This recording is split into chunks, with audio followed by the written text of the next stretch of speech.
Mgobhozi. A very good morning to you, Linda.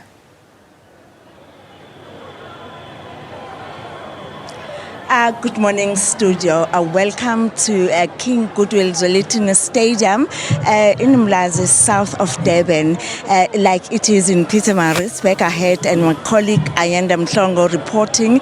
It's freezing, and it's the first weekend of a real winter in Durban. We are here at the stadium to launch the manifesto for the IFP, which is the national manifesto. And it's still early days. People are still coming in, not that much. The stadium can take up to 15,000 people, but the people are still coming. We are told there are long queues outside, and the buses are still coming. And just going back to the IFP, it ran this province twice, and in the 90s and 2000s, and but it's had its fair share of problems. And in 2011, with the formation of the NFP, and its support dropped down, and they only managed to win 2 municipalities. But through by-election, the party has managed to run 7 municipalities. How they did this, we are going to hear from the representative that we are going to speak to. But the party is fielding 3,000 delegates in this election in August throughout the country, and with the exception, of course, of the Northern Cape. But to talk about today and the manifesto, I've got another member of Parliament of the IFP, Ms.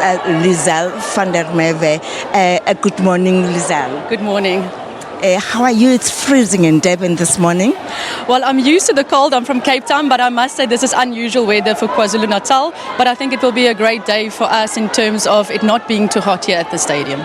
And not raining. Exactly. That's very good. We were very happy to see it's not raining today, and we're looking forward to a great day. And I know it's still early days, and I know Inkosi Mangosuthu Buthelezi is going to do the launch between 12 to 1 o'clock. But I don't see the 15,000. And are people coming? People are definitely on their way. You don't have to worry about the 15,000. I think there'll be even more than that. We'll have a bumper crowd. I think people are still on their way. The buses are making their way. People are on foot.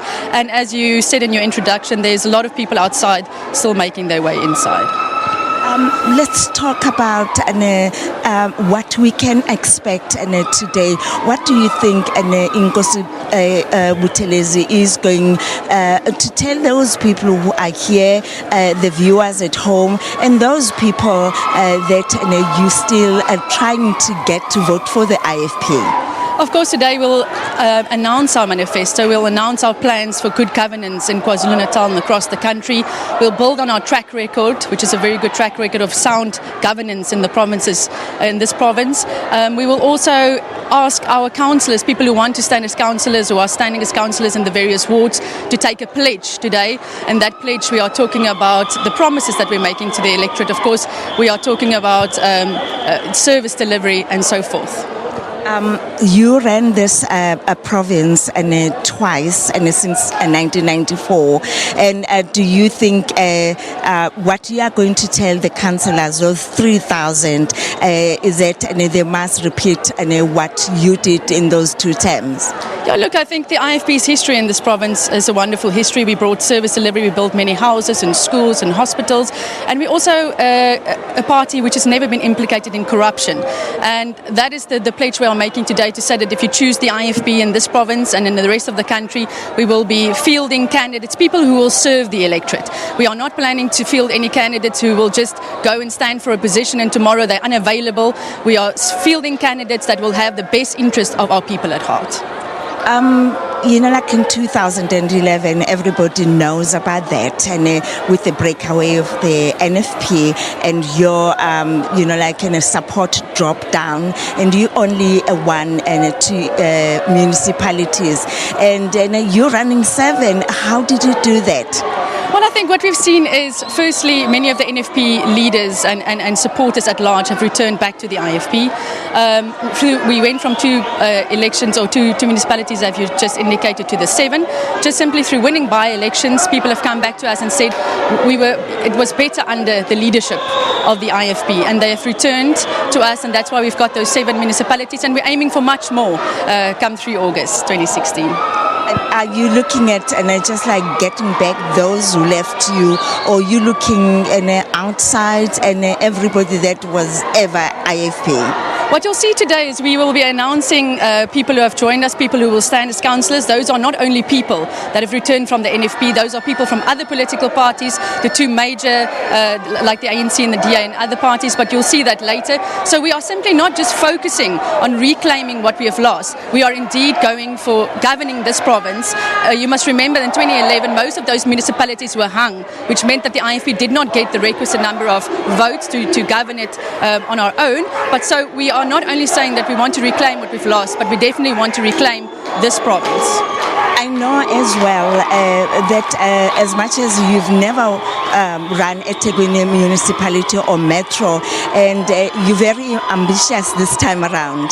Yeah, the IFP is going to surprise a lot of people on 3 August. I think we've seen it everywhere across the country. Our supporters are really, our support is gaining ground. And so I think in eThekwini you'll also see that same pattern repeating itself. Ms. van der Merwe, thanks very much, and good luck for the launch. Thank you very much. Enjoy your day. Thanks. Well, as I've spoken to Mrs. Lizelle Fehr, they are definitely and very, very ambitious. The IFP is adamant that those 19 hung municipalities in KwaZulu-Natal, they want to take them. They also want to hold other support and from other political parties, not only bringing back those who left for the IFP. We are expecting the president of the IFP, Nkosi Mangosuthu Buthelezi, to actually launch the manifesto around about 12:30 to 1 o'clock. With that, back to studio. Well, thank you very much, Linda. That's our